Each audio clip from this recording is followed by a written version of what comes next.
ರಮಾಪತಿಂ ಪೂರ್ಣಗುಣಂ ಮುಕುಂದಂ ವ್ಯಾಸಂ ಚ ವಿಜ್ಞಾನಸಹಸ್ರಭಾನುಂ ಪೂರ್ಣಪ್ರಬೋಧಂ ಚ ಸುತತ್ವದೀಪಂ ಕ್ರಮಾದ್ಗುರುಂಶ್ಚ ಪ್ರಣಮಾಮಿ ಮೂರ್ಧನಾ ಅಭ್ರಮಂ ಭಂಗರಹಿತಮಜಡಂ ವಿಮಲಂ ಸದಾ ಆನಂದತೀರ್ಥಮತುಲಂ ಭಜೆ ತಾಪತ್ರಯಾಪಹಂ ಪೃಥ್ವೀಮಂಡಲಮಧ್ಯಸ್ಥಾಃ ಪೂರ್ಣಬೋಧಮತಾನುಗಾಃ ವೈಷ್ಣವಾ ವಿಷ್ಣುಹೃದಯಾಸ್ತಾನ್ನಮಸ್ಯೆ ಗುರೂನ್ಮಮ ಆಪದಾಮಪಹರ್ತಾರಂ ದಾತಾರಂ ಸರ್ವಸಂಪದಾಂ ಲೋಕಾಭಿರಾಮಂ ಶ್ರೀರಾಮಂ ಭೂಯೋ ಭೂಯೋ ನಮಾಮ್ಯಹಂ ಜಯತ್ಯಜೋ ಕ್ಷೀಣಸುಖಾತ್ಮಬಿಂಬಸ್ವೈಶ್ವರ್ಯಕಾಂತಿಪ್ರತತಃ ಸದೋದಿತಃ ಸ್ವಭಕ್ತಸಂತಾಪದುರಿಷ್ಟಹಂತಾ ರಾಮಾವತಾರೋ ಹರಿರೀಶಚಂದ್ರಮಾಃ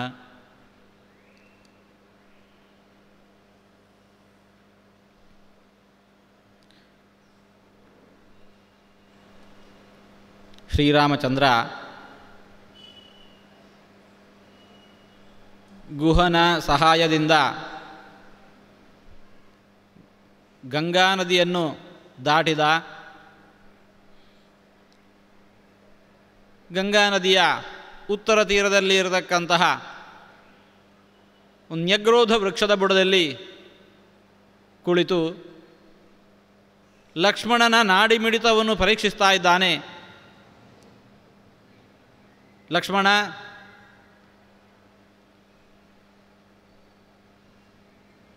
ನಾವಿರುವರು ಕೂಡ ಅಯೋಧ್ಯೆಯನ್ನು ತೊರೆದು ಬಂದೆವು.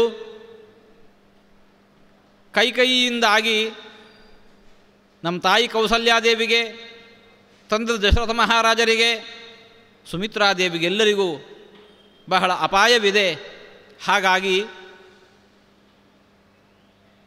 ಅವರ ರಕ್ಷಣೆಗೋಸ್ಕರ ನೀನಲ್ಲಿ ಇರಬೇಕು, ನೀನು ಮುಂದೆ ಹೋಗು, ನಾನು ಸೀತಾದೇವಿಯೊಡನೆ 14 ವರ್ಷಗಳ ವನವಾಸವನ್ನು ಮುಗಿಸಿಕೊಂಡು ಬರ್ತೇನೆ. ಹೀಗೆ ಅಂತ ಹೇಳಿಕೊಂಡು ಲಕ್ಷ್ಮಣ ಹೊರಡಲಿಕ್ಕೆ ಬೇಕಾಗಿರತಕ್ಕಂತಹ ಅನೇಕ ಕಾರಣಗಳನ್ನು ಶ್ರೀರಾಮಚಂದ್ರ ಕೊಟ್ಟರೂ ಕೂಡ ಲಕ್ಷ್ಮಣ ಅವೆಲ್ಲವನ್ನೂ ಕೂಡ ತಡೆದು ಹೇಳ್ತಾ ಇದ್ದಾನೆ. ನ ಚ ಸೀತಾ ತ್ವಯಾ ಹೀನಾ ನ ಚಾಹಮಪಿ ರಾಘವ ಮುಹೂರ್ತಮಪಿ ಜೀವಾವಹ. ಶ್ರೀರಾಮ, ಸೀತಾದೇವಿ ಹಾಗೆ ನಿನ್ನನ್ನು ಬಿಟ್ಟು ಅರೆಕ್ಷಣವೂ ಇರಲಾರಳೋ ಅದರಂತೆ ನಾನೂ ಕೂಡ ನಿನ್ನನ್ನು ಅಗಲಿ ಇರಲಾರೆ. ಹಾಗಾಗಿ 14 ವರ್ಷಗಳ ಉದ್ದಕ್ಕೂ ಕೂಡ ನಾನು ನಿನ್ನ ಜೊತೆಗೆ ಇರ್ತೇನೆ. ಹೀಗೆ ಅಂತ ಹೇಳಿಕೊಂಡು ಭಿನ್ನವಿಸಿಕೊಂಡ. ಹಾಗೆ ಮಾತನಾಡ್ತಾ ಆ ದಿವಸದ ರಾತ್ರಿಯನ್ನು ನ್ಯಗ್ರೋಧ ವೃಕ್ಷದ ಬುಡದಲ್ಲಿ ಕಳೆದಿದ್ದಾರೆ. ತೇತು ತಸ್ಮಿನ್ ಮಹಾವೃಕ್ಷೇ ಉಷಿತ್ವಾ ರಜನೀಂ ಶುಭಾಂ ವಿಮಲೆ ಅಭ್ಯುದಿತೆ ಸೂರ್ಯೇ ತಸ್ಮಾತ್ ದೇಶಾತ್ ಪ್ರತಸ್ಥಿರೇ. ರಾತ್ರಿ ಹೊತ್ತು ಆ ನ್ಯಗ್ರೋಧ ವೃಕ್ಷದ ಬುಡದಲ್ಲೇ ಕಳೆದು ಬೆಳಗಾಗ್ತಾ ಇರುವಂತೆ ಸಂಧ್ಯಾವಂದನೆಯನ್ನು ಪೂರೈಸಿಕೊಂಡು ಅಲ್ಲಿಂದ ಹೊರಟಿದ್ದಾರೆ. ಯಾವ ಕಡೆ ಹೊರಟರು?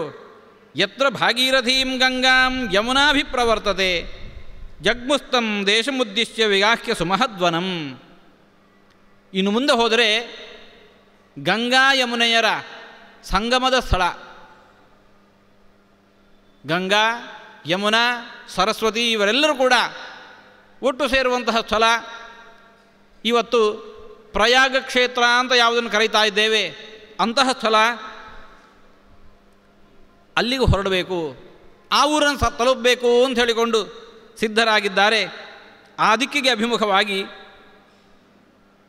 ವನವನ್ನು ಪ್ರವೇಶಿಸಿದ್ದಾರೆ. ತೇ ಭೂಮಿ ಭಾಗಾನ್ ವಿವಿಧಾನ್ ದೇಶಾಂಶ್ಚಾಪಿ ಮನೋಹರಾನ್ ಅದೃಷ್ಟಪೂರ್ವಾನ್ ಪಶ್ಯಂತಹ ತತ್ರ ತತ್ರ ಯಶಸ್ವಿನಃ. ದಾರಿಯುದ್ದಕ್ಕೂ ಕೂಡ ರಾಮಲಕ್ಷ್ಮಣರು ಜೊತೆಗೆ ಸೀತೆ ಈ ತನಕ ತಾವು ಕಂಡಿರದೇ ಇರುವಂತಹ ವಿಚಿತ್ರವಾಗಿರತಕ್ಕಂತಹ ವೃಕ್ಷಗಳು, ಮನೋಹರವಾಗಿರತಕ್ಕಂತಹ ಸ್ಥಳಗಳು, ಅವನ್ನೆಲ್ಲ ನೋಡ್ತಾ ನೋಡ್ತಾ ಮುಂದುವರೆದಿದ್ದಾರೆ. ಯಥಾಕ್ಷೇಮೇಣ ಸಂಪಶ್ಯನ್ ಪುಷ್ಪಿತಾನ್ ವಿವಿಧಾನ್ ಧ್ರುವಾನ್ ನಿರ್ವೃತ್ತ ಮಾತ್ರೇ ದಿವಸೇ ರಾಮ ಸೌಮಿತ್ರ್ಯಮಬ್ರವೀತ್.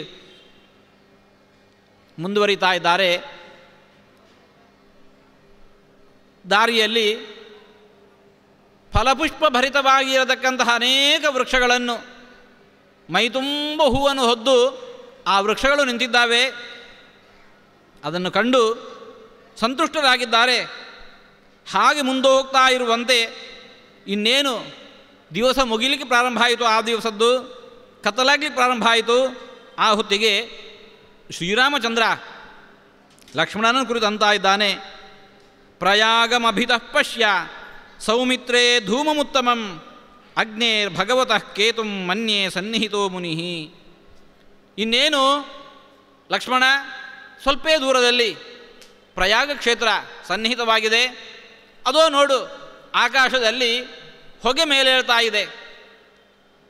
ಮುಸ್ಸಂಜೆಯ ಹೊತ್ತು ಪ್ರಾಯಶಃ ನಾವು ಯಾವ ಭರದ್ವಾಜ ಮುನಿಗಳನ್ನು ಕಾಣಬೇಕು ಅಂತ ಇಲ್ಲಿ ಬರ್ತಾ ಇದ್ದೇವೆ, ಅಂತಹ ಭರದ್ವಾಜ ಮಹರ್ಷಿಗಳು ಪ್ರಾಯಶಃ ಆಶ್ರಮದಲ್ಲೇ ಇದ್ದಾರೆ. ಯಾಕೆ? ಮುಸ್ಸಂಜೆಯ ಹೊತ್ತು ಮಾಡುವಂತಹ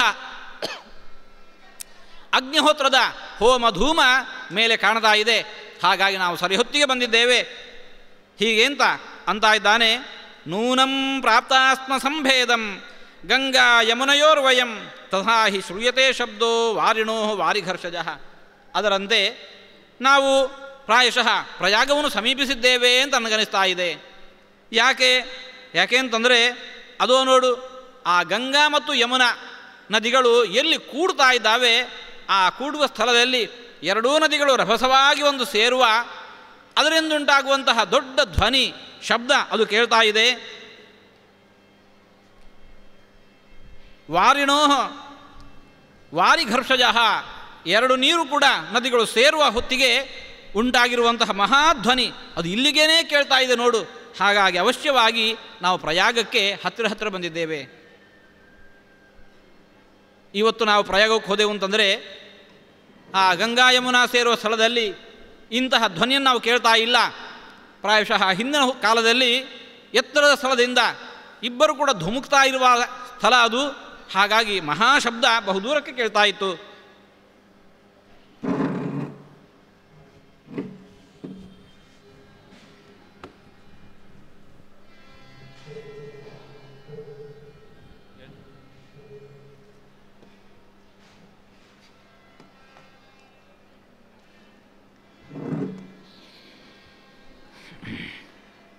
ಆ ಧ್ವನಿಯನ್ನು ಆಲಿಸಿ ಶ್ರೀರಾಮಚಂದ್ರ ಹೇಳ್ತಾ ಇದ್ದಾನೆ, ಈ ಧ್ವನಿಯನ್ನು ನಾವು ಶಬ್ದವನ್ನು ಕೇಳಿದೆವು ಅಂತಂದರೆ ಪ್ರಯಾಗ ನಮಗೆ ಇನ್ನು ಬಹುದೂರ ಇಲ್ಲ, ಪ್ರಯಾಗದ ಹತ್ತಿರ ನಾವು ಬಂದಾಗಿದೆ. ಅಷ್ಟೇ ಅಲ್ಲ, ಆ ದಾರೂಣಿ ಪರಿಭಿನ್ನಾನಿ ವನಜೈರುಪಜೀವಿಭಿ ಛಿನ್ನಾಶ್ಚಾಪ್ಯಾಶ್ರಮೇ ಚೈತೆ ದೃಶ್ಯಂತೆ ವಿವಿಧಾ ದ್ರುಮಾಃ. ನಾವು ಭರದ್ವಾಜ ಮಹರ್ಷಿಗಳ ಆಶ್ರಮದ ಹತ್ತಿರ ಬಂದಿದ್ದೇವೆ ಅಂತ ಹೇಳಿಕೊಂಡು ಅನಿಸ್ತಾ ಇದೆ, ತೋರ್ತಾ ಇದೆ.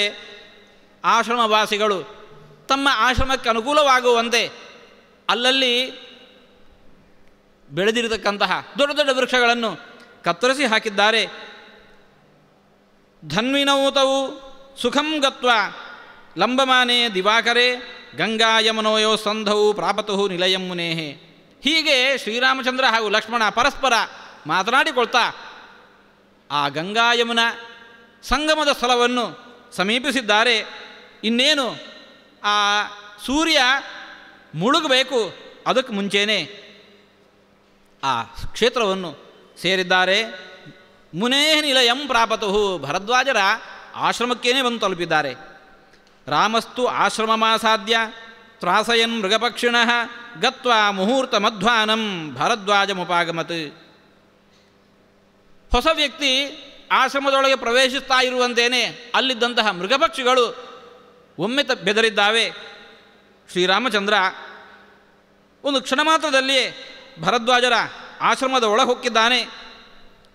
ತದಸ್ತು ಆಶ್ರಮಮಾಸಾದ್ಯ ಮುನೇ ದರ್ಶನಕಾಂಕ್ಷಿಣವು ಸೀತೆಯಾನುಗತವು ವೀರವು ದೂರಾದೇವ ಅವತಸ್ಥತು. ಭರದ್ವಾಜರನ್ನು ಕಾಣಬೇಕು. ಇಬ್ಬರು ಕೂಡ ದೂರದಲ್ಲಿ ನಿಂತಿದ್ದಾರೆ ಸೀತೆಯಿಂದೊಡಗೂಡಿಕೊಂಡು. ಸಪ್ರವಿಶ್ಯ ಮಹಾತ್ಮಾನಂ ಋಷಿಂ ಶಿಷ್ಯಗಣೈರ್ವೃತಂ ಸಂಶಿತವ್ರತಮೇಕಾಗ್ರಂ ತಪಸಾ ಲಬ್ಧಚಕ್ಷುಷಂ ಹುತಾಗ್ನಿಹೋತ್ರಂ ದೃಷ್ಟ್ವೈವ ಮಹಾಭಾಗಃ ಕೃತಾಂಜಲಿ ರಾಮ ಸೌಮಿತ್ರಿಣಾ ಸಾರ್ಧಂ ಸೀತೆಯಾ ಚ ಅಭ್ಯವಾದಯತ್. ಭರದ್ವಾಜ ಮಹರ್ಷಿಗಳು ಮುಸ್ಸಂಜೆಯ ಹೊತ್ತಲ್ಲಿ ಅಗ್ನಿಹೋತ್ರಾದಿಗಳನ್ನು ಪೂರೈಸಿಕೊಂಡು ತಮ್ಮೆಲ್ಲ ಶಿಷ್ಯರ ಜೊತೆಗೂಡಿಕೊಂಡು ಆ ರಾಮ ಲಕ್ಷ್ಮಣರಿಗೆ ದೃಷ್ಟಿಗೋಚರವಾಗ್ತಾ ಇದ್ದಾರೆ. ಅವರು ಕಂಡದ್ದೇ ಶ್ರೀರಾಮಚಂದ್ರ ಕೃತಾಂಜಲಿ ಕರಗಳೆರಡನ್ನೂ ಕೂಡ ಮುಗಿದುಕೊಂಡು ಲಕ್ಷ್ಮಣನೊಂದಿಗೆ ಸೀತೆಯೊಂದಿಗೆ ಆ ಭರದ್ವಾಜ ಮಹರ್ಷಿಗಳಿಗೆ ನಮಿಸಿದ್ದಾನೆ. ನ್ಯವೇದಯ ಚಾತ್ಮಾನಂ ತಸ್ಮೈ ಲಕ್ಷ್ಮಣ ಪೂರ್ವಜ. ತಾನು ತನ್ನ ಪರಿಚಯವನ್ನು ನಮಸ್ಕಾರ ಮಾಡ್ತಾ ಶ್ರೀರಾಮಚಂದ್ರ ಭರದ್ವಾಜ ಮಹರ್ಷಿಗಳ ಮುಂದೆ ಮಾಡ್ಕೋತಾ ಇದ್ದಾನೆ. ಪೂಜ್ಯರೇ, ಪುತ್ರವು ದಶರಥಸ್ಯಾವಾಂ ಭಗವನ್ ರಾಮಲಕ್ಷ್ಮಣವು. ನಾವಿಬ್ಬರೂ ಕೂಡ ದಶರಥ ಮಹಾರಾಜನ ಮಕ್ಕಳು. ರಾಮ ಲಕ್ಷ್ಮಣ ಎಂಬುದಾಗಿ ನಮ್ಮರೀವರ ಹೆಸರಾಗಿದೆ. ಭಾರ್ಯಾಮಮೇಯಂ ಕಲ್ಯಾಣಿ ವೈದೇಹಿ ಜನಕಾತ್ಮಜ. ನನ್ನ ಜೊತೆಗಿರತಕ್ಕಂತಹ ಈಕೆ ನನ್ನ ಮಡದಿ ಸೀತಾ ಇದ್ದಾಳೆ, ಜನಕ ಮಹಾರಾಜನ ಮಗಳು, ವಿದೇಹ ರಾಜ್ಯದ ಕುವರಿ. ಮಾಂಚಾನುಯಾತ ವಿಜನಂ ತಪೋವನ ಮನಿಂದಿತ. ಪಿತ್ರ ಪ್ರವ್ರಾಜ್ಯಮಾನಂ ಮಾಂ ಸೌಮಿತ್ರರನುಜಃ ಪ್ರಿಯ. ನಮ್ಮ ತಂದೆ ದಶರಥ ಮಹಾರಾಜರು ನಮ್ಮನ್ನು ಕಾಡಿಗೆ ಹೋಗುವಂತೆ ಆದೇಶಿಸಿದ್ದಾರೆ. ಹಾಗೆ ಕಾಡಿಗೆ ಹೊರಟು ನಿಂತಹ ನನ್ನನ್ನು ಸೀತಾದೇವಿ ಅನುಸರಿಸಿದ್ದಾಳೆ, ಜೊತೆಗೆ ಲಕ್ಷ್ಮಣನೂ ನನ್ನನ್ನು ಅನುಸರಿಸಿದ್ದಾನೆ. ಹೀಗೆ ನಾವು ವನವನ್ನು ಪ್ರವೇಶಿಸಿ ತಮ್ಮ ಆಶ್ರಮಕ್ಕೆ ಬಂದಿದ್ದೇವೆ. ಅಯಂ ಅನ್ವಗಮದ್ಭ್ರಾತ ಪಿತ್ರ ನಿಯುಕ್ತ ಭಗವನ್ ಪ್ರವೇಕ್ಷ್ಯಾಮಸ್ತಪೋವನಂ ಧರ್ಮಮೇವ ಆಚರಿಷ್ಯಾಮ ತತ್ರ ಮೂಲ ಫಲಾಶನಾ. ನಮ್ಮ ತಂದೆಯ ಆಜ್ಞೆ ನಮಗಿದೆ, ಹಾಗಾಗಿ ವನವಾಸಕ್ಕೋಸ್ಕರ ವನವನ್ನು ಪ್ರವೇಶ ಮಾಡಿದ್ದೇವೆ. ತಂದೆಯ ಆದೇಶ ನಮಗೆ ಹೀಗಿದೆ, ವನದಲ್ಲಿ ಮುನಿವೃತ್ತಿಯಿಂದ ಜೀವಿಸ್ತಾ ಬರಿದೆ ಧರ್ಮಮೇವ ಆಚರಿಷ್ಯಾಮ, ಧರ್ಮಾಚರಣೆಯನ್ನು ಮಾಡ್ತಾ ಮೂಲ ಫಲಾಶನಾಹ, ಬರಿದೆ ಗೆಡ್ಡೆ ಗೆಣಸುಗಳು ಹಾಗೂ ಫಲ ಇವುಗಳನ್ನಷ್ಟೇ ಸ್ವೀಕರಿಸಿ ನಾವು ಮುನಿಗಳಂತೆ ಈ ಕಾಡಿನೊಳಗೆ 14 ವರ್ಷಗಳ ಕಾಲ ವಾಸ ಮಾಡಬೇಕಾಗಿದೆ. ಹೀಗೆ ಅಂತ ಹೇಳಿಕೊಂಡು ಶ್ರೀರಾಮಚಂದ್ರ ತನ್ನ ಮುಂದಿರತಕ್ಕಂತಹ ಭರದ್ವಾಜ ಮಹರ್ಷಿಗಳಲ್ಲಿ ನಿವೇದಿಸಿಕೊಳ್ತಾ ಇದ್ದಾನೆ. ತಸ್ಯ ತದ್ವಚನಂ ಶ್ರುತ್ವಾ ರಾಜಪುತ್ರಸ್ಯ ಧೀಮತಃ ಉಪಾನಯತ ಧರ್ಮಾತ್ಮ ಗಾಮರ್ಘ್ಯಂ ಉದಕಂ ತತಃ. ಶ್ರೀರಾಮಚಂದ್ರನ ಮಾತನ್ನು ಕೇಳಿದ್ದೆ. ಭರದ್ವಾಜ ಮಹರ್ಷಿಗಳು ಶ್ರೀರಾಮಚಂದ್ರನ ಸ್ವಾಗತಕ್ಕಾಗಿ ಅರ್ಘ್ಯಪಾದ್ಯಾಚಮನಾದಿಗಳೆಲ್ಲವನ್ನೂ ಕೂಡ ತರಿಸಿದ್ದಾರೆ. ನಾನಾ ವಿಧಾನ್ನ ರಸಾನ್ ವನ್ಯಮೂಲ ಫಲಾಶ್ರಯಾನ್ ತೇಭ್ಯೋ ದದವು ತಪ್ತತಪಾಹ ವಾಸಂಚೈವಾಭ್ಯಕಲ್ಪಯತ್. ಕೇವಲ ಅರ್ಘ್ಯಪಾದ್ಯಾಚಮನಗಳನ್ನಷ್ಟೇ ನೀಡಿದ್ದಲ್ಲ, ಬಹುದೂರದಿಂದ ದಣಿದು ಬಂದಿದ್ದಾರೆ, ವಿಶ್ರಮಿಸಿಕೊಳ್ಳಬೇಕು, ಅದಕ್ಕೆ ಮುಂಚೆ ಆಹಾರ ಸ್ವೀಕಾರ ಆಗಬೇಕು. ಅದಕ್ಕೋಸ್ಕರ ಶ್ರೀರಾಮಚಂದ್ರನ ಬಯಕೆಯೂ ಹಾಗೆ ಇದೆ. ಬರಿದೆ ಮೂಲ ಫಲಾಶನಾಹ. ಭರದ್ವಾಜ ಮಹರ್ಷಿಗಳು ವನದಲ್ಲಿ ಸಿಗುವಂತಹ ಏನು ಗೆಡ್ಡೆಗೆಣಸುಗಳಿದ್ದಾವೋ, ಏನು ಫಲಗಳಿದ್ದಾವೋ ಅವುಗಳಿಂದ ತಯಾರಿಸಿರತಕ್ಕಂತಹ ಅನ್ನವನ್ನು, ಭಕ್ಷ್ಯವನ್ನು, ಭೋಜ್ಯವನ್ನು ತಂದು ಶ್ರೀರಾಮಚಂದ್ರನಿಗೆ ಅರ್ಪಿಸಿದ್ದಾರೆ. ತೇಭ್ಯೋ ದದವು ತಪ್ತತಪಾಹ ವಾಸಂಚೈವಾಭ್ಯಕಲ್ಪಯತ್. ಆ ಅನ್ನದ ಜೊತೆಗೆ ಆವತ್ತಿನ ವಿಶ್ರಾಂತಿಗೂ ಕೂಡ ಬೇಕಾಗಿರತಕ್ಕಂಥ ವ್ಯವಸ್ಥೆಯನ್ನು ತನ್ನ ಆಶ್ರಮದಲ್ಲೇ ಕಲ್ಪಿಸಿಕೊಟ್ಟಿದ್ದಾರೆ. ಮೃಗಪಕ್ಷಿಭಿರಾಸೀನೋ ಮುನಿಭಿಶ್ಚ ಸಮಂತತಃ ರಾಮ್ ಆಗತಮಭ್ಯರ್ಚ್ಯ ಸ್ವಾಗತೇನಾಗತಂ ಮುನಿ ಪ್ರತಿಗೃಹ್ಯದು ತಾಮರ್ಚಾಂ ಉಪವಿಷ್ಟಂ ಸ ರಾಘವಂ ಭರದ್ವಾಜೋ ಬ್ರವೀದ್ವಾಕ್ಯಂ ಧರ್ಮಯುಕ್ತಮಿದಂ ತದಾ. ಶ್ರೀರಾಮಚಂದ್ರ ಭರದ್ವಾಜ ಮಹರ್ಷಿಗಳು ನೀಡಿರತಕ್ಕಂತಹ ಈ ಷೋಡಶೋಪಚಾರ ಪೂಜೆಯನ್ನು ತಾನು ಸ್ವೀಕರಿಸಿದ, ಸಂತುಷ್ಟನಾದ. ಅವೆಲ್ಲವನ್ನು ಕೂಡ ಸ್ವೀಕರಿಸಿ ಭರದ್ವಾಜ ಮಹರ್ಷಿಗಳಲ್ಲಿ ಇನ್ನಷ್ಟು ತನ್ನ ವಿಚಾರಗಳನ್ನು ಶ್ರೀರಾಮಚಂದ್ರ ನಿವೇದಿಸಿಕೊಳ್ತಾ ಇದ್ದಾನೆ. ಚಿರಸ್ಯ ಖಲು ಕಾಕುತ್ಸ್ಥ ಪಶ್ಯಾಮ್ಯಹಮುಪಾಗತಂ ಶ್ರುತಂ ತವ ಮಯಾ ಚೈವ ವಿವಾಸನಂ ಅಕಾರಣಂ. ಮೊದಲಿಗೆ ಶ್ರೀರಾಮಚಂದ್ರ ಯಾವಾಗ ಭರದ್ವಾಜ ಮಹರ್ಷಿಗಳು ನೀಡಿರತಕ್ಕಂತಹ ಆ ವನ್ಯ ಫಲಗಳನ್ನು ಸ್ವೀಕಾರ ಮಾಡಿದ. ವಿಶ್ರಮಿಸಿಕೊಳ್ಳುವ ಹೊತ್ತಿಗೆ ಭರದ್ವಾಜ ಮಹರ್ಷಿಗಳು ಶ್ರೀರಾಮಚಂದ್ರನೊಡನೆ ಮಾತನಾಡಲಿಕ್ಕೆ ಪ್ರಾರಂಭ ಮಾಡಿದ್ದಾರೆ. ಶ್ರೀರಾಮ, ಬಹುಕಾಲದ ಬಳಿಕ ನಿನ್ನನ್ನು ನಾನು ಕಾಣ್ತಾ ಇದ್ದೇನೆ. ಅಕಾರಣವಾಗಿ ದಶರಥ ಮಹಾರಾಜರು ಶ್ರೀರಾಮಚಂದ್ರನನ್ನು ವನವಾಸಕ್ಕೆ ಕಟ್ಟಿದ್ದಾರೆ ಅನ್ನೋ ವಿಚಾರವನ್ನೂ ಕೂಡ ಕೇಳಿಬಲ್ಲೆ. ಹಾಗೆ ಕೇಳಿದಂತಹ ವಿಚಾರ ನಿನ್ನ ದರ್ಶನದಿಂದ ಇವತ್ತದು ಸ್ಪಷ್ಟವಾಗಿ ಹೋಯಿತು. ಅವಕಾಶೋ ವಿವಿಕ್ತೋಯಂ ಮಹಾನದ್ಯೋ ಸಮಾಗಮೆ ಪುಣ್ಯಶ್ಚ ರಮಣೀಯಶ್ಚ ವಸತ್ವಿಹ ಭವಾನ್ ಸುಖಂ. ವನವಾಸವನ್ನು ಮಾಡಬೇಕು, ಮುನಿಗಳಂತೆ ಜೀವಿಸಬೇಕು, ಹೀಗೆ ಅಂತ ಹೇಳಿಕೊಂಡು ನಿನಗೆ ಆದೇಶ ಇದೆ. ನೀನು ಇವತ್ತು ಈ ಪ್ರಯಾಗ ಕ್ಷೇತ್ರಕ್ಕೆ ಬಂದದ್ದು ಒಳಿತಾಯಿತು. ಇದು ಪೇಟೆಗೆ ಬಹುದೂರ ಇರತಕ್ಕ ಪಟ್ಟಣಕ್ಕೆ ಬಹುದೂರದ ಪ್ರದೇಶ. ಇಲ್ಲಿ ಜನ ಬಂದು ಹೋಗೋರು ಇಲ್ಲ. ಅದಕ್ಕೂ ವಿಶೇಷವಾಗಿ ಮಹಾನದ್ಯೋ ಸಮಾಗಮೆ, ಎರಡು ಮಹಾನದಿಗಳು ಕೂಡುವಂತಹ, ಪರಸ್ಪರ ಸಂಧಿಸುವಂತಹ ಪವಿತ್ರವಾಗಿರತಕ್ಕಂತಹ ಸ್ಥಳ ಇದು. ಹಾಗಾಗಿ ಬಹುಪುಣ್ಯ ಕ್ಷೇತ್ರ, ರಮಣೀಯವಾಗಿರತಕ್ಕಂತಹ ಕ್ಷೇತ್ರ. ಇಲ್ಲಿ ಸುಖಂ ವಸತು, ಸಂತೋಷದಿಂದ ಇಲ್ಲಿಯೇ ನೀನು ವಾಸ ಮಾಡು, ಹೀಗೆ ಅಂತ ಹೇಳಿಕೊಂಡು ಆ ಶ್ರೀರಾಮಚಂದ್ರನಿಗೆ ಭರದ್ವಾಜ ಮಹರ್ಷಿಗಳು ತಮ್ಮ ಆಶ್ರಮದ ಪರಿಸರದಲ್ಲಿಯೇ ವಾಸಿಸುವಂತೆ ಸ್ವಾಗತಿಸ್ತಾ ಇದ್ದಾರೆ. ಶ್ರೀರಾಮಚಂದ್ರ ಭರದ್ವಾಜರ ಮಾತನ್ನು ಕೇಳಿದ. ಪ್ರತ್ಯುತ್ತರ ನೀಡ್ತಾ ಇದ್ದಾನೆ. ಏವ ಮುಕ್ತಸ್ತು ವಚನಂ ಭರದ್ವಾಜೇನ ರಾಘವ ಪ್ರತ್ಯುವಾಚ ಶುಭಂ ವಾಕ್ಯಂ ರಾಮ ಸರ್ವಹಿತೇ ರತಃ. ಶ್ರೀರಾಮಚಂದ್ರ ಭರದ್ವಾಜರಿಗೆ ಪ್ರತ್ಯುತ್ತರ ನೀಡ್ತಾ ಇದ್ದಾನೆ. ಹಾಗೆ ನೀಡೋ ಶ್ರೀರಾಮಚಂದ್ರನಿಗೆ ಒಂದು ವಿಶೇಷವನ್ನು ಕೊಟ್ಟಿದ್ದಾರೆ ವಾಲ್ಮೀಕಿ ಮಹರ್ಷಿಗಳು. ಸರ್ವಹಿತೇ ರತಃ, ಎಲ್ಲರ ಹಿತವನ್ನೂ ಕಾಯುವವನು ಶ್ರೀರಾಮಚಂದ್ರ. ಯಾಕೆ ಇಂತಹ ವಿಶೇಷಣವನ್ನು ಹಾಕಿದರು? ಮುಂದಿನ ಆತನ ಮಾತನಿಂದ ಸ್ಪಷ್ಟವಾಗ್ತಾ ಇದೆ. ಭಗವನ್ ಇದ ಆಸನ್ನಃ ಪೌರ ಜಾನಪದೋ ಜನಃ ಸುದರ್ಶಮಿಹ ಮಾಂ ಪ್ರೇಕ್ಷ್ಯ ಮನ್ಯೇಹಂ ಇಮಮಾಶ್ರಮಂ ಆಗಮಿಷ್ಯತಿ ವೈದೇಹೀಂ ಮಾಂ ಚಾಪಿ ಪ್ರೇಕ್ಷಕೋ ಜನಃ ಅನೇನ ಕಾರಣೇನಾಹಂ ಇಹ ವಾಸಂ ನ ರೋಚಯೇ. ಮಹರ್ಷಿಗಳೇ, ತಮ್ಮ ಆಶ್ರಮದ ಪರಿಸರದಲ್ಲಿ ವಾಸ ಮಾಡೋದನ್ನು, ನಾವು ವಾಸ ಮಾಡೋದನ್ನು ನಾನು ಬಯಸೋದಿಲ್ಲ. ಯಾಕೆ ಅಂತಂದರೆ, ಬಹುದೂರದ ಪಟ್ಟಣದಿಂದ ನಾವಿಲ್ಲಿ ಬಂದಿದ್ದೇವೆ.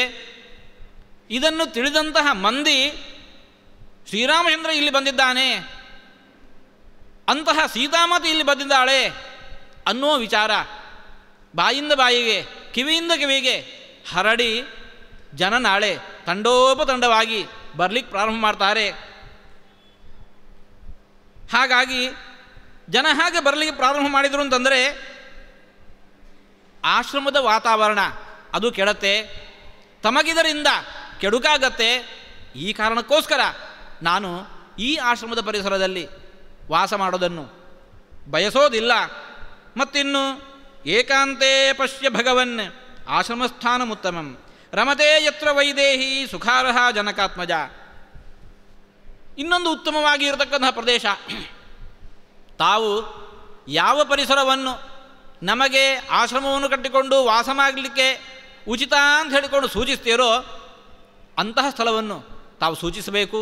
ನಾವಲ್ಲಿ ಹೋಗಿ ವಾಸ ಮಾಡ್ತೇವೆ. ಯಾವ ಆ ಕ್ಷೇತ್ರ ರಮಣೀಯವಾಗಿದ್ದಿರಬೇಕು. ಸೀತಾದೇವಿಗೆ ಆಕೆಗೂ ಅನುಕೂಲವಾಗಿರಬೇಕು. ಸುಖಾರ್ಹ ಜನಕಾತ್ಮಜ ಯತ್ರ ರಮತೆ. ಇಂತಹ ದುಃಖಕ್ಕೆ ಸೀತಾದೇವಿ ಹೇಳಿ ಮಾಡಿಸಿದವಳಲ್ಲ. ಹಾಗಾಗಿ ಆಕೆಗೆ ಯಾವ ದುಃಖವೂ ಆಗದಿರುವಂತೆ ಯಾವ ಕ್ಷೇತ್ರ ತಮ್ಮಿಂದ ಸೂಚಿಸಲ್ಪಡುತ್ತೋ ಅಂತಹ ಕ್ಷೇತ್ರದಲ್ಲಿ ನಾವು ವಾಸ ಮಾಡ್ತೇವೆ.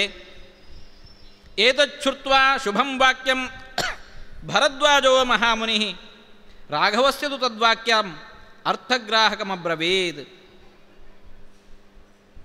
ಶ್ರೀರಾಮಚಂದ್ರ ಏನು ಬಯಸ್ತಾ ಇದ್ದಾನೆ ಅನ್ನೋದನ್ನು ಭರದ್ವಾಜ ಮಹರ್ಷಿಗಳು ಅರ್ಥ ಮಾಡಿಕೊಂಡಿದ್ದಾರೆ.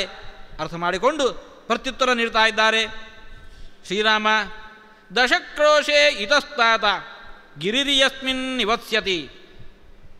ನಿವತ್ಸ್ಯಸಿ ಮಹರ್ಷಿ ಸೇವಿತ ಪುಣ್ಯ ಪರ್ವತ ಶುಭದರ್ಶನ. ಇಲ್ಲಿಂದ 10 ಕೂಗಳತೆಯ ದೂರ ಇಲ್ಲಿಂದ 10 ಕೂಗಳತೆಯ ದೂರ, ಅಷ್ಟು ದೂರದಲ್ಲಿ ಪವಿತ್ರವಾಗಿರತಕ್ಕಂತಹ ಪರ್ವತ ಹೊಂದಿದೆ. ಅನೇಕ ಮಹರ್ಷಿಗಳು ಅಲ್ಲಿ ವಾಸ ಮಾಡಿಕೊಂಡಿದ್ದರು. ಮಹರ್ಷಿಗಳಿಂದ ಸೇವಿತವಾಗಿರತಕ್ಕಂತಹ ಪುಣ್ಯಕ್ಷೇತ್ರ, ಒಳ್ಳೆಯ ದರ್ಶನ, ಆ ಪರ್ವತದ ದರ್ಶನ ಇದೆ. ಅಲ್ಲಿ ಗೋಲಾಂಗೂಲಾನುಚರಿತ ವಾನರರ್ಕ್ಷ ನಿಷೇವಿತ ಚಿತ್ರಕೂಟ ಇತಿ ಖ್ಯಾತೋ ಗಂಧಮಾದನ ಸನ್ನಿಭ. ಚಿತ್ರಕೂಟ ಅನ್ನತಕ್ಕಂತಹ ಪರ್ವತ ಇಲ್ಲಿಂದ 10 ಕೂಗಳತೆಯ ದೂರದಲ್ಲಿದೆ. ಬಹು ಪವಿತ್ರವಾಗಿರತಕ್ಕಂತಹ ಕ್ಷೇತ್ರ, ಋಷಿಮುನಿಗಳಿಂದ ಸೇವಿತವಾದಂತಹ ಕ್ಷೇತ್ರ. ಅಷ್ಟೇ ಅಲ್ಲ, ಸೀತಾದೇವಿಗೂ ಆ ಕ್ಷೇತ್ರದಲ್ಲಿ ವಾಸ ಮಾಡೋದರಿಂದಾಗಿ ಸಂತೋಷವಾಗಬೇಕು ಅಂತಹ ವಾತಾವರಣ ಇದೆ. ಯಾಕೆ? ಗೋಲಾಂಗೂಲಾನುಚರಿತ, ಈ ಮುಷಿಯ ಅನ್ನತಕ್ಕಂತಹ ಜಾತಿಯ ಕೋತಿಗಳು, ಬಗೆ ಬಗೆಯ ಇನ್ನೂ ಅನೇಕ ಬಗೆಯ ಕೋತಿಗಳು, ಕರಡಿಗಳು ಇವೆಲ್ಲ ವಾಸ ಮಾಡುವಂತಹ ಸ್ಥಳವದು. ಆ ಚಿತ್ರಕೂಟ ಪರ್ವತ ಹೇಗಿದೆ ಅಂತಂದರೆ ಗಂಧಮಾದನ ಸನ್ನಿಭ, ಮೇರು ಪರ್ವತದ ಸಮೀಪ ಇರತಕ್ಕಂತಹ ಗಂಧಮಾದನ ಹೆಸರಿನ ಪರ್ವತ. ಹೇಗೆ? ಹೆಸರೇ ಹೇಳುವಂತೆ ಗಂಧಮಾದನ. ಅಲ್ಲಿ ಅರಳಿರತಕ್ಕಂತಹ ಪುಷ್ಪಗಳು, ಅಲ್ಲಿರತಕ್ಕಂತಹ ವನಮೂಲಿಕೆಗಳು, ಆ ಗಂಧವನ್ನು, ಅವುಗಳ ಗಂಧವನ್ನು ಆಘ್ರಾಣಿಸಿದ್ರೇ ಇಷ್ಟು ಆನಂದವಾಗಬೇಕು, ಸಂತೋಷವಾಗಬೇಕು. ಆದ್ದರಿಂದಲೇ ಅದಕ್ಕೆ ಗಂಧೇನ ಮಾದಯತಿ ಇತಿ ಗಂಧಮಾದನ. ಆ ಗಂಧ ಸುಗಂಧವನ್ನು ಕೊಡ್ತಾ ಇದೆ. ಅಂತಹ ಗಂಧಮಾದನ ಹೇಗೋ ಅದಕ್ಕೆ ಸದೃಶವಾಗಿರತಕ್ಕಂಥ ಪರ್ವತ ಇದು ಚಿತ್ರಕೂಟ ಪರ್ವತ. ಆ ಚಿತ್ರಕೂಟ ಪರ್ವತದ ಇನ್ನಷ್ಟು ಮಹತ್ವವನ್ನು ವರ್ಣಿಸ್ತಾ ಇದ್ದಾರೆ ಭರದ್ವಾಜರು. ಯಾವತಾ ಚಿತ್ರಕೂಟಸ್ಯ ನರಶೃಂಗಾಣ್ಯವೇಕ್ಷತೆ ಕಲ್ಯಾಣಾನಿ ಸಮಾಧತ್ತೆ ನ ಪಾಪೇ ಕುರುತೆ ಮನಃ. ಎಷ್ಟು ದೂರದವರೆಗೆ ಚಿತ್ರಕೂಟ ಪರ್ವತದ ಶಿಖರ ಕಾಣಿಸ್ತಾ ಇದೆಯೋ ಅಷ್ಟು ಪ್ರದೇಶದಲ್ಲಿ ಇರತಕ್ಕಂತಹ ಯಾವುದೇ ವ್ಯಕ್ತಿ ಕೆಟ್ಟ ಕಾರ್ಯದಲ್ಲಿ ತೊಡಗೋದಿಲ್ಲ. ಕೆಟ್ಟ ಕಾರ್ಯದಲ್ಲಿ ತೊಡಗುವಂತಹ ಮನಸ್ಸನ್ನೇ ಮಾಡೋದಿಲ್ಲ. ಇದು ಆ ಚಿತ್ರಕೂಟ ಪರ್ವತದ ಮಹತ್ವ, ಅದರ ಪ್ರಭಾವ. ಋಷಯಸ್ತತ್ರ ಬಹವೋ ವಿಹೃತ್ಯ ಶರದಾಂ ಶತಂ ತಪಸಾ ದಿವಮಾರೂಢಾ ಕಪಾಲ ಶಿರಸಾಸಹ. ಆ ಚಿತ್ರಕೂಟ ಪರ್ವತದ ಮಹತ್ವ, ಅನೇಕ ಋಷಿಮುನಿಗಳು 100 ವರ್ಷಗಳ ಕಾಲ ಅಲ್ಲಿ ತಪಸ್ಸನ್ನು ಮಾಡಿ ಸಿದ್ಧಿಯನ್ನು ಪಡೆದು ಅದರ ಫಲವಾಗಿ ಸ್ವರ್ಗವನ್ನೇ ಸೇರಿದ್ದಾರೆ. ಅಂತಹ ಪ್ರವಿವಿಕ್ತಮಹಂ ಮನ್ಯೇ ತಂವಾಸಂ ಭವತ ಸುಖಂ ಇಹವಾ ವನವಾಸಾಯ ವಸರಾಮ ಮಯಾ ಸಹ. ಆ ಕ್ಷೇತ್ರದಲ್ಲಿ ಯಾರು ಮಂದಿನೇ ಇಲ್ಲ. ಊರಿಗೆ ಬಹುದೂರದ ಪ್ರದೇಶ. ಅಂತಹ ಏಕಾಂತ ಸ್ಥಳದಲ್ಲಿ, ನಿರ್ಜನ ಪ್ರದೇಶದಲ್ಲಿ ನೀನು ವಾಸ ಮಾಡಲಿಕ್ಕೆ ಅನುಕೂಲವಾಗಿರತಕ್ಕಂಥ ವಾತಾವರಣ ಇದೆ ಅನ್ನೋದನ್ನು ನಾನು ಭಾವಿಸ್ತಾ ಇದ್ದೇನೆ. ನೀನು ಅಪೇಕ್ಷಿಸಿದ್ದರಿಂದಾಗಿ ಆ ಚಿತ್ರಕೂಟ ಪರ್ವತಕ್ಕೆ ಹೋಗು ಅಂತ ನಾನು ಹೇಳ್ತಾ ಇದ್ದೇನೆ. ಅದು ನನ್ನ ಬಯಕೆ ಏನು ಅಂತಂದರೆ ನೀನು ಇಲ್ಲೇ ವಾಸ ಮಾಡಿರಬೇಕು, ನಮ್ಮ ಆಶ್ರಮದ ಪರಿಸರದಲ್ಲಿಯೇ ನೀನು ವಾಸ ಮಾಡಿಕೊಂಡಿರಬೇಕು. ಅದರಿಂದ ನನಗೆ ಯಾವ ತೊಂದರೆಯೂ ಇಲ್ಲ. ಸರಾಮಂ ಸರ್ವಕಾಮೈಸ್ತಂ ಭರದ್ವಾಜ ಪ್ರಿಯಾತಿಥಿಂ ಸಭಾರ್ಯಂ ಸಹಜ ಭ್ರಾತ್ರ ಪ್ರತಿಜಗ್ರಹ ಹರ್ಷಯನ್. ಹೀಗೆ ಆ ಭರದ್ವಾಜ ಮಹರ್ಷಿಗಳು ಶ್ರೀರಾಮಚಂದ್ರನನ್ನು ಸಂತೋಷದಿಂದ ಸ್ವಾಗತಿಸಿ ಅವನನ್ನು ಅರ್ಚಿಸಿ ಅವನ ಜೊತೆಗೆ ಕುಶಲ ಸಂಭಾಷಣೆಯನ್ನು ಮಾಡ್ತಾ ಇದ್ದಾರೆ. ತಸ್ಯ ಪ್ರಯಾಗೇ ರಾಮಸ್ಯ ತಮ್ಮ ಮಹರ್ಷಿ ಮುಪೇಯುಷಃ ಪ್ರಪನ್ನ ರಜನೀ ಪುಣ್ಯ ಚಿತ್ರ ಕಥಯತ ಕಥಾ. ಅನೇಕ ಬಗೆಯ ಶಾಸ್ತ್ರ ಚಿಂತನೆಯಿಂದ ಗರ್ಭಿತವಾಗಿರತಕ್ಕಂತಹ ಮಾತುಗಳನ್ನು ಭರದ್ವಾಜ ಮಹರ್ಷಿಗಳು ಆಡಬೇಕು, ಶ್ರೀರಾಮಚಂದ್ರ ಕೇಳಬೇಕು, ಶ್ರೀರಾಮಚಂದ್ರ ಆಡಬೇಕು, ಭರದ್ವಾಜ ಮಹರ್ಷಿಗಳು ಕೇಳಬೇಕು. ಹೀಗೆ ಪರಸ್ಪರ ಸಂಭಾಷಣೆಯನ್ನು ಮಾಡ್ತಾ ಇರುವಂತೆ ಆ ಕತ್ತಲು ಪರಿಪೂರ್ಣವಾಗಿ ಆವರಿಸಿದೆ. ಶ್ರೀರಾಮಚಂದ್ರ ಸೀತಾ ತೃತೀಯ ಕಾಕುಸ್ಥಃ ಪರಿಶ್ರಾಂತಃ ಸುಖೋಚಿತಃ ಭರದ್ವಾಜಾಶ್ರಮೇ ರಮ್ಯೇ ತಾಂ ರಾತ್ರಿಂ ಅವಸತ್ ಸುಖಂ. ರಾತ್ರಿ ಆಗ್ತಾ ಇರುವಂತೆ, ಕತ್ತಲಾವರಿಸ್ತಾ ಇರುವಂತೆ ಶ್ರೀರಾಮಚಂದ್ರ ಸೀತೆಯಿಂದೊಡಗೂಡಿಕೊಂಡು ಆ ಆಶ್ರಮದ ಪರಿಸರದಲ್ಲಿ ಅವತ್ತಿನ ರಾತ್ರಿಯನ್ನು ಸಂತೋಷದಿಂದ ಕಳೆದಿದ್ದಾನೆ, ಸುಖವಾಗಿ ಕಳೆದಿದ್ದಾನೆ ಭರದ್ವಾಜರ ಆಶ್ರಮದಲ್ಲಿ. ಮತ್ತೆ ಬಳಿಕ ಪ್ರಭಾತಾಯಾಂ ತು ಶರ್ವರ್ಯಾಂ ಭರದ್ವಾಜಮುಪಾಗಮತ್, ಕತ್ತಲು ಹರಿಯಿತು, ಬೆಳಗು ಬಂತು. ಶ್ರೀರಾಮಚಂದ್ರ ಆಹ್ನಿಕವನ್ನು ಪೂರೈಸಿಕೊಂಡು ಭರದ್ವಾಜ ಮಹರ್ಷಿಗಳ ಬಳಿಗೆ ಮತ್ತೆ ಬಂದು ನಿಂತಿದ್ದಾನೆ. ಭರದ್ವಾಜ ಮಹರ್ಷಿಗಳ ಮುಂದೆ ನಿವೇದಿಸಿಕೊಳ್ತಾ ಇದ್ದಾನೆ. ಉವಾಚ ನರಶಾರ್ದೂಲ ಮುನಿಂ ಜ್ವಲಿತ ತೇಜಸಂ. ಆ ಕಡೆ ಭರದ್ವಾಜ ಮಹರ್ಷಿಗಳು ಯಾವ ಅಗ್ನಿಯನ್ನು ಉಪಾಸನೆ ಮಾಡ್ತಾ ಇದ್ದಾರೆ, ಆ ಅಗ್ನಿ ಪ್ರಜ್ವಲಿಸ್ತಾ ಇದ್ದರೆ ಆ ಅಗ್ನಿಯ ತೇಜಸ್ಸಿಗೆ ಏನೂ ಕಡಿಮೆ ಇಲ್ಲದಂತೆ ಭರದ್ವಾಜ ಮಹರ್ಷಿಗಳು ಅವರ ತೇಜಸ್ಸು ಕೂಡ ಪ್ರಕಾಶಿಸ್ತಾ ಇದೆ. ಅಂತಹ ಭರದ್ವಾಜ ಮಹರ್ಷಿಗಳ ಬಳಿಯಲ್ಲಿ ಶ್ರೀರಾಮಚಂದ್ರ ಬಂದು ನಿವೇದಿಸಿಕೊಳ್ತಾ ಇದ್ದಾನೆ. ಶರ್ವರೀಂ ಭಗವನ್ನದ್ಯ ಸತ್ಯಶೀಲತವಾಶ್ರಮೆ ಉಷಿತಾಸ್ಮೋಹ ವಸತಿಂ ಅನುಜಾನಾತನೋ ಭವಾನ್. ನಿನ್ನೆ ದಿನ ರಾತ್ರಿ ನಾವೆಲ್ಲರೂ ಕೂಡ ತಮ್ಮ ಆಶ್ರಮದಲ್ಲಿ ಸುಖವಾಗಿ ರಾತ್ರಿಯನ್ನು ಕಳೆದೆವು. ನಿರ್ಜನ ಪ್ರದೇಶದಲ್ಲಿ ಆಶ್ರಮವನ್ನು ಕಟ್ಟಿಕೊಂಡು ವಾಸ ಮಾಡಬೇಕು, ಮುನಿವೃತ್ತಿಯಿಂದ ಜೀವಿಸಬೇಕು ಅನ್ನತಕ್ಕಂಥ ಆದೇಶ ನಮಗಿದೆ. ಹಾಗಾಗಿ ತಮ್ಮ ಆಶ್ರಮದಲ್ಲಿ ಬಹುಕಾಲ ನಾವು ತಂಗಿರೋದು ಉಚಿತವಲ್ಲ, ಆ ಕಾರಣಕ್ಕೋಸ್ಕರ ನಾವು ಹೊರಡ್ತಾ ಇದ್ದೇವೆ, ನಮಗೆ ಹೊರಡಲಿಕ್ಕೆ ಅನುಮತಿ ಕೊಡಿ ಅಂತ ಹೇಳಿಕೊಂಡು ಶ್ರೀರಾಮಚಂದ್ರ ಭರದ್ವಾಜ ಮಹರ್ಷಿಗಳಲ್ಲಿ ಅನುಮತಿಯನ್ನು ಕೇಳ್ತಾ ಇದ್ದಾನೆ. ರಾತ್ರ್ಯಾಂ ತು ತಸ್ಯಾಂ ವ್ಯುಷ್ಟಾಯಾಂ ಭರದ್ವಾಜೋ ಬ್ರವೀದಿದಂ ಮಧುಮೂಲ ಫಲೋಪೇದಂ ಚಿತ್ರಕೂಟಂ ವ್ರಜೇತಿಹ. ಭರದ್ವಾಜ ಮಹರ್ಷಿಗಳು ಕೂಡ ಅನುಮತಿ ಕೊಟ್ಟರು. ಯಾವಾಗ ಆ ರಾತ್ರಿ ಕಳೆಯಿತು, ರಾತ್ರಿ ಕಳೆದು ಬೆಳಗಾಯಿತು, ಭರದ್ವಾಜ ಮಹರ್ಷಿಗಳು ಆ ಶ್ರೀರಾಮಚಂದ್ರನಿಗೆ ಆದೇಶಿಸ್ತಾ ಇದ್ದಾರೆ, ಅವಶ್ಯವಾಗಿ ಆ ಚಿತ್ರಕೂಟ ಪರ್ವತದ ಕಡೆಗೆ ಹೊರಡು, ನೋಟಕ್ಕೆ ಸುಂದರವಾಗಿರತಕ್ಕಂತಹ ಪ್ರದೇಶ ಮಾತ್ರ ಅಲ್ಲ, ಪುಣ್ಯ ಪವಿತ್ರವಾಗಿರತಕ್ಕಂತಹ ಕ್ಷೇತ್ರ ಅಷ್ಟೇ ಅಲ್ಲ, ಮಧುಮೂಲ ಫಲೋಪೇತಂ ಚಿತ್ರಕೂಟಂ, ಆಹಾರಕ್ಕೆ ಬೇಕಾಗಿರತಕ್ಕಂತಹ ಜೇನು, ಬಗೆ ಬಗೆಯ ಗೆಡ್ಡೆ ಗೆಣಸುಗಳು, ಬಗೆ ಬಗೆಯ ಹಣ್ಣು ಹಂಪಲುಗಳು ಅವೆಲ್ಲ ಸಮೃದ್ಧವಾಗಿ ದೊರಕುವಂತಹ ಪ್ರದೇಶವದು. ಹಾಗಾಗಿ ಅವಶ್ಯವಾಗಿ ಆ ಚಿತ್ರಕೂಟ ಪರ್ವತ ಕಡೆ ತೆರಳಬಹುದು. ವಾಸಮೌಪೈಕಂ ಮನ್ಯೇ ತವ ರಾಮ ಮಹಾಬಲ ನಾನಾ ನಗ ಗಣೋಪೇತಃ ಕಿನ್ನರೋರಗ ಸೇವಿತಃ. ಆ ಚಿತ್ರಕೂಟದ ಸೌಂದರ್ಯವನ್ನು, ಅದರ ಪಾವಿತ್ರ್ಯವನ್ನು ವರ್ಣನೆ ಮಾಡಿದಷ್ಟು ಸಾಲದು ಭರದ್ವಾಜ ಮಹರ್ಷಿಗಳಿಗೆ ಅಂತ ಇದ್ದಾರೆ ಶ್ರೀರಾಮಚಂದ್ರ. ಚಿತ್ರಕೂಟ ಪರ್ವತದಲ್ಲಿ ವಾಸ ಅನ್ನತಕ್ಕಂತಹದ್ದು ಅದು ನಿನಗೆ ಅತ್ಯಂತ ಉಚಿತವಾಗಿರುವಂತಹದ್ದು ಅಂತ ನಾನು ಭಾವಿಸ್ತಾ ಇದ್ದೇನೆ. ಯಾಕೆ? ಏನು ಆ ಸೌಂದರ್ಯ, ನಾನಾ ನಗ ಗಣೋಪೇತಃ, ಬಗೆ ಬಗೆಯ ವೃಕ್ಷಗಳು, ಬಗೆ ಬಗೆಯ ವೃಕ್ಷಗಳಿಂದ ಕೂಡಿದೆ. ಕಿನ್ನರರು, ಹಾವುಗಳು, ಇವುಗಳೆಲ್ಲದಿಂದ ಕೂಡಿರುವಂತಹ ಕ್ಷೇತ್ರವದು. ಮಯೂರ ನಾದಾಭಿರತಃ ಗಜರಾಜ ನಿಷೇವಿತಃ, ನವಿಲುಗಳು ಯಥೇಚ್ಛವಾಗಿ ವಿಹರಿಸ್ತಾ ಇದ್ದಾವೆ, ಆನೆಗಳು ಹಿಂಡು ಹಿಂಡಾಗಿ ಸಂಚರಿಸ್ತಾ ಇದ್ದಾವೆ. ಗಮ್ಯತಾಂಭವತಾ ಶೈಲ ಚಿತ್ರಕೂಟ ಸವಿಶ್ರುತಃ. ಹಾಗಾಗಿ ಅಂತಹ ಪ್ರಸಿದ್ಧವಾಗಿರತಕ್ಕಂತಹ ಚಿತ್ರಕೂಟ ಎಂಬುದಾಗಿ ಪ್ರಸಿದ್ಧವಾಗಿರತಕ್ಕಂತಹ ಪರ್ವತ ಏನಿದೆ ಅದರ ಕಡೆಗೆ ನೀವು ತೆರಳಬಹುದು. ಪುಣ್ಯಶ್ಚ ರಮಣೀಯಶ್ಚ ಬಹುಮೂಲ ಫಲಾಯುತಃ ತತ್ರ ಕುಂಜರಯೂಥಾನಿ ಮೃಗಯೂಥಾನಿ ಚೈವಹಿ. ಇಷ್ಟು ಪವಿತ್ರವಾಗಿರತಕ್ಕಂಥ ಕ್ಷೇತ್ರ ಅದು. ಅಷ್ಟೇ ಅಲ್ಲ, ರಮಣೀಯಶ್ಚ ಮನೋಹರವಾಗಿರತಕ್ಕಂಥ ಕ್ಷೇತ್ರವದು. ಬಹುಮೂಲ ಫಲಾಯುತಃ, ಬಗೆ ಬಗೆಯ ಹಣ್ಣು ಹಂಪಲುಗಳಿಂದ ಸಮೃದ್ಧವಾಗಿರುವಂತಹ ಕ್ಷೇತ್ರವದು. ಮತ್ತೆ ಮತ್ತೆ ಅದನ್ನು ಒತ್ತಿ ಹೇಳ್ತಾ ಇದ್ದಾರೆ. ಅಂತಹ ಪ್ರದೇಶದಲ್ಲಿ ಆನೆಗಳ ಹಿಂಡು ಮಾತ್ರ ಅಲ್ಲ, ಜಿಂಕೆ ಮೊದಲಾಗಿರತಕ್ಕಂಥ ಸಾಧು ಪ್ರಾಣಿಗಳು ಕೂಡ ಯಥೇಚ್ಛವಾಗಿ ವಿಹರಿಸ್ತಾ ಇದ್ದಾವೆ. ವಿಚರಂತಿ ವನಾಂತೇಶು ತಾನಿ ದ್ರಕ್ಷಸಿ ರಾಘವ.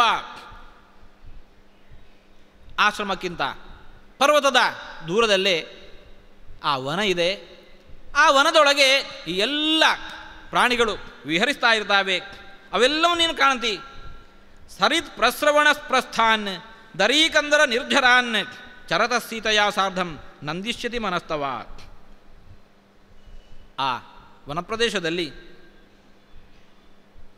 ಸರಿತ್ ಪ್ರಸ್ರವಣ ಪ್ರಸ್ಥಾನ್, ಅನೇಕ ನದಿಗಳು ಹರಿತಾ ಇದ್ದಾವೆ, ಅನೇಕ ತೊರೆಗಳು ಹರಿತಾ ಇದ್ದಾವೆ, ಅನೇಕ ಝರಿಗಳು ಕೆಳ ಬೀಳ್ತಾ ಇದ್ದಾವೆ. ಅಲ್ಲಿ ಗುಹೆಗಳು, ಕಂದರಗಳು, ಇವೆಲ್ಲದರಿಂದ ಆ ಕ್ಷೇತ್ರ ಅತ್ಯಂತ ಮನೋಹರವಾಗಿದೆ. ಸೀತೆಯ ಜೊತೆಗೆ ಸಂಚಾರ ಮಾಡುವಾಗ ನೀನದನ್ನು ಖಂಡಿತವಾಗಿ ಕೂಡ ಆಸ್ವಾದಿಸ್ತಿ, ಅದನ್ನು ಅನುಭವಿಸ್ತಿ. ಹಾಗಾಗಿ ಅಂತಹ ಕ್ಷೇತ್ರಕ್ಕೆ ಅವಶ್ಯವಾಗಿ ಹೊರಟು ಹೋಗಬಹುದು. ಪ್ರಹೃಷ್ಟಕೋ ಯಷ್ಟಿಭಕೋ ಕಿಲ ಸ್ವನೈಃ ವಿನೋದಯಂತಂಚ ಸುಖಂ ಪರಂ ಶಿವಂ ಮೃಗೈಶ್ಚ ಮತ್ತೈಃ ಬಹುಭಿಶ್ಚ ಕುಂಜರೈಃ ಸುರಮ್ಯಮಾಸಾದ್ಯ ಸಮಾವಸ ಆಶ್ರಮಂ. ಅಂತಹ ಆ ಚಿತ್ರಕೂಟ ಪರ್ವತದ ಕ್ಷೇತ್ರ ಅತ್ಯಂತ ರಮಣೀಯ, ಮನೋಹರ. ಬಗೆ ಬಗೆಯ ವೃಕ್ಷಗಳು, ಬಗೆ ಬಗೆಯ ನದಿಗಳು, ತೊರೆಗಳು, ಪ್ರಾಣಿಗಳು, ಪಕ್ಷಿಗಳು, ಫಲಮೂಲಗಳು ಇವೆಲ್ಲದರಿಂದ ಸಮೃದ್ಧವಾಗಿದೆ. ಅತ್ಯಂತ ಪುಣ್ಯಸ್ಥಳವಾಗಿದೆ. ಹಾಗಾಗಿ ಅಲ್ಲಿ ಹೋಗಿ ರಮ್ಯವಾಗಿರತಕ್ಕಂತಹ ಆ ಪ್ರದೇಶದಲ್ಲಿ ಸುಖವಾಗಿ ವಾಸ ಮಾಡು, ಹೀಗೆ ಅಂತ ಹೇಳಿಕೊಂಡು ಭರದ್ವಾಜ ಮಹರ್ಷಿಗಳು